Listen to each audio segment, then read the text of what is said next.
Good morning, beloveds.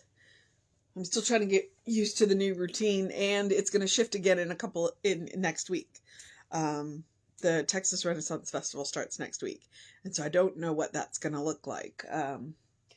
What it will mean is that Saturdays will go to Saturday night or Saturday evening, hopefully not too late, and then Sunday. If I still get up and go to the gym, this should happen at the normal time. But I'm still trying to get into the used to the go to the gym, come home, take a shower, figure out. Yeah. So, are you gonna come back?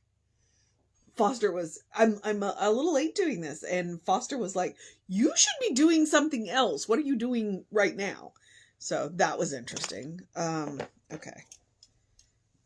There's no convenient sunbeam today, so we're gonna put the glasses on. Okay. It is October 2nd.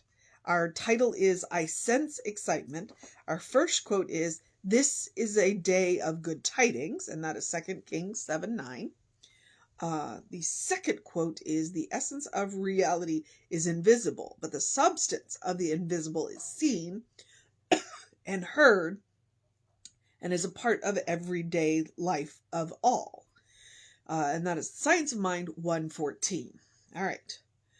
Before entering the ministry, I worked for several years as an advertising copywriter, designing strategies to present clients' products and services in their best light.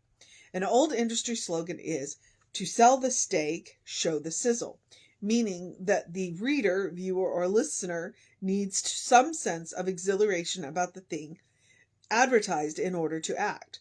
The product I worked on the longest was an industrial chemical with very narrow applications. How do you make something like that sizzle? We face similar challenges in our routine every day. Now and then, something grabs our attention, a new romance, a job promotion, and our world seems incandescent. Then it's easy to be excited. But what about the ordinary times? Really, no time is ordinary. Life is mysterious and profound, from the design of our physical bodies to the way whole civilizations proceed. We step out the door into nature and find a world of intricate, delightful phenomena that not a living soul can describe as ordinary. We are accustomed to classifying and describing our surroundings, but now and then it is very rewarding to marvel at them. We have to add any sizzle. We don't have to add any sizzle. Just notice what's already there. Today, I live as an explorer in the kingdom of all good. My senses are open wide. I call forth the majority of life in things I once thought mundane, and I sense the excitement of learning and growing without end. And that is JJ, which is Jesse Jennings. Which is funny because I knew he owned a little ad agency before he became a minister. And while he was in ministerial school, I believe, it was one of the things that helped get him through ministerial school. Ministerial school is not cheap, people. But and that's a point that he makes frequently. One of the books that he loves is The Sacred and the Profane by Mircea Eliade. I believe I may be pronouncing that incorrectly, because we found out we were pronouncing it wrong, and I don't know if we've all fixed our pronunciations lately. But the point of the book, The Sacred and the Profane, is everything sacred. So if you stop and think about it,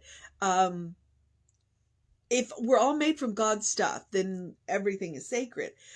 We can live an awe-filled life, and yet too often we're living an awful life, and it's because we haven't stopped and looked around and went, "Wait a minute," And he makes that point. It's like if we just stopped and marveled at the way the body works. And I've seen memes recently, and it's about changing language. It's like, if you're going to go do this, well, if you phrase it this way, it sounds more exciting. It's like, why aren't we doing this in our life? Why aren't we doing this? Why do we let our lives be ordinary and boring when really, in honesty, nothing is ordinary about our lives, and they're definitely not boring. We can let ourselves get pulled into a routine. I love routines. Routines are safe and comforting. And when my stress level gets up to here, then a routine is a good thing.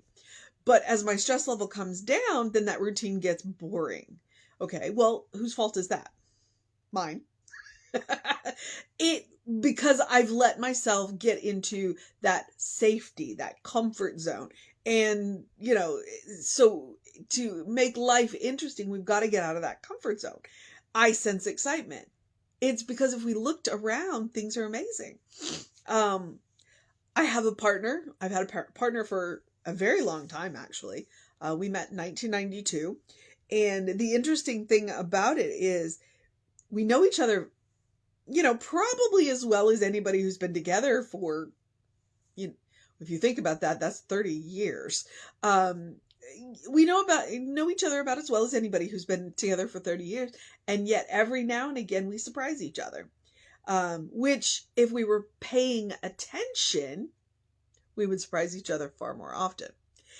And so that's what it is. And that's one of the drum beats of Science of Mind is consciousness, consciousness, consciousness. It's like life is amazing when we're paying attention. When we let ourselves get settled in our comfort zones, get stuck in those routines, and then we wonder why we're bored. It's like, well, the interesting stuff isn't in your comfort zone. It's just not. But even in your comfort zone, if you just stopped and looked around at the amazing things, it's one of the reasons why I enjoy being a photographer and taking pictures, because it's like when we went to the park yesterday. One of my favorite things to catch with the squirrels is when they're peeking around trees or looking down at me from a branch. Especially if they're looking very intently. Those are my favorite kind of pictures. It's like that stuff happens all the time. But when I have my camera out, I'm paying attention. So it's like, how many times do you walk by and the birds are singing, but you're not hearing them? How many times do you walk by the flowers that are blooming, but you're not paying attention? It's like, so it's like our life isn't ordinary. Our life isn't boring.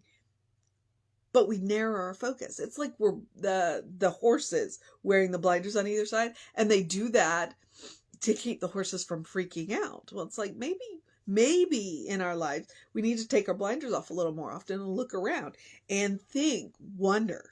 Think wonder. The cat who is currently below the level.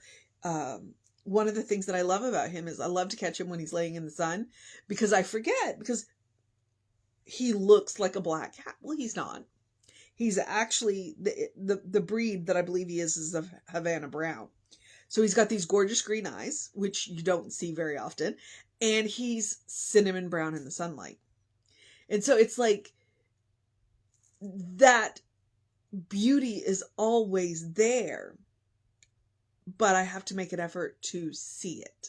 And that's what it is. When we live a conscious life, then we're paying attention. When we're paying attention, we see that there's nothing ordinary about our lives. There's nothing ordinary about our life. When you stop and think about that, I'm sitting in my house on a random Sunday, and I'm broadcasting this through my phone to a platform that can literally be seen around the world.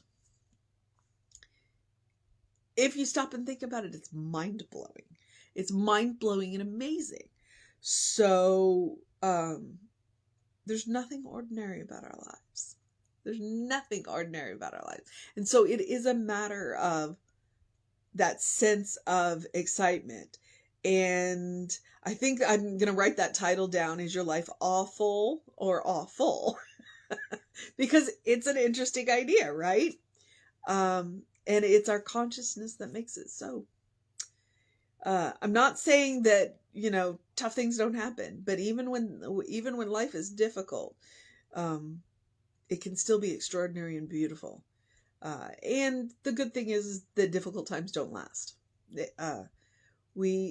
Especially when we are willing to reach out and ask for help or assistance, or, just, hey, things are tough right now.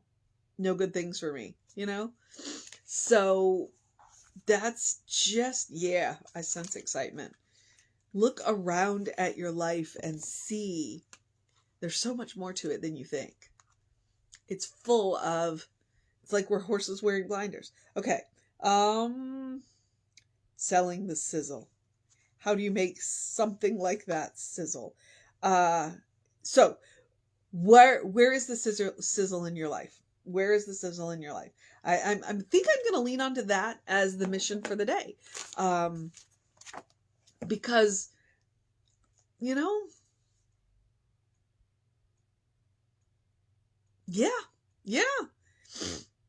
There's always sizzle in your life. It's constantly around you, but you're not always paying attention. So I'm gonna suggest the mission for today, should you choose to accept it, is to ask yourself where the sizzle is in your life. Where is the sizzle? It's there. It is absolutely there. And maybe you're just maybe you're focusing just slightly off to the left. And if you want to see the sizzle, maybe you need to take your blinders off. Maybe you need to get out of your comfort zone.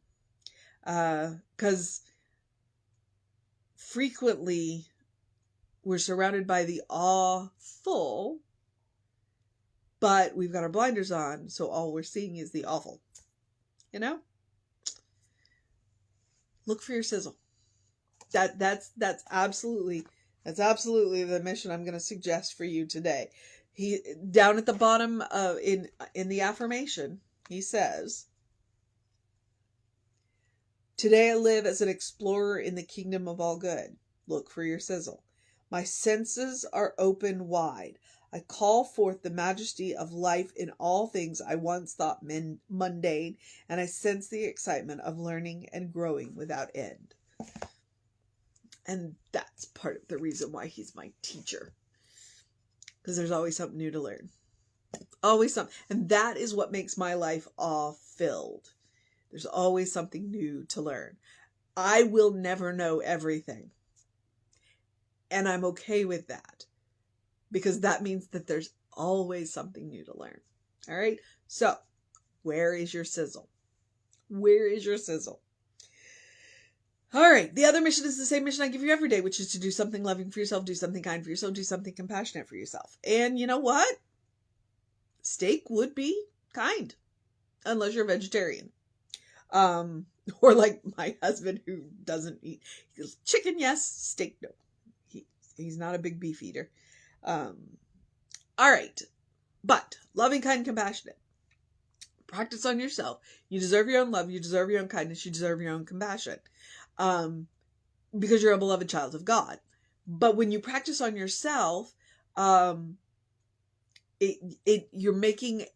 creating that default setting, that habit, that first response, so that no matter what happens, especially if we're caught in the awful, then we can have that loving, kind, and compassionate response. And we're going to meet people who are going to need a little extra.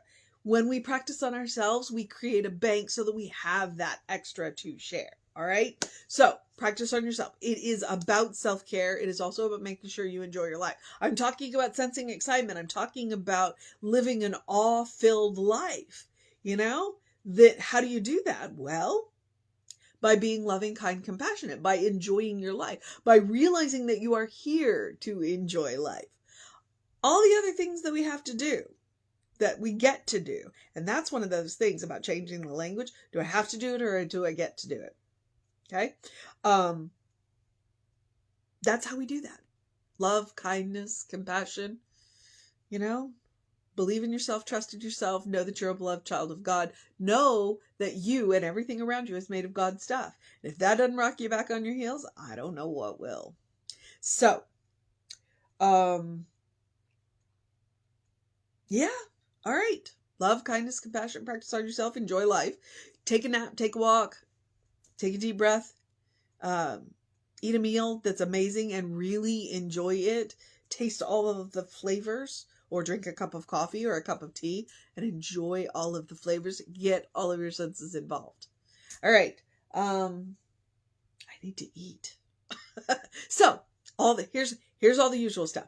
Make sure that please do something to engage your mind and your body, whatever that looks like for you. Today it looked like going to the gym and lifting lots of weights. Yeah, my shoulders are going to tell me about it later. Drink plenty of water. Hydration is super important. I've been really dry lately, and when my eyes are dry, my vision is blurry, and I'm just like, nah. So hydration, very important. Get that early in your day, bright light. We got to watch the sun come up, and it was gorgeous. Absolutely gorgeous. The sky was just this amazing, like red, orange, pink.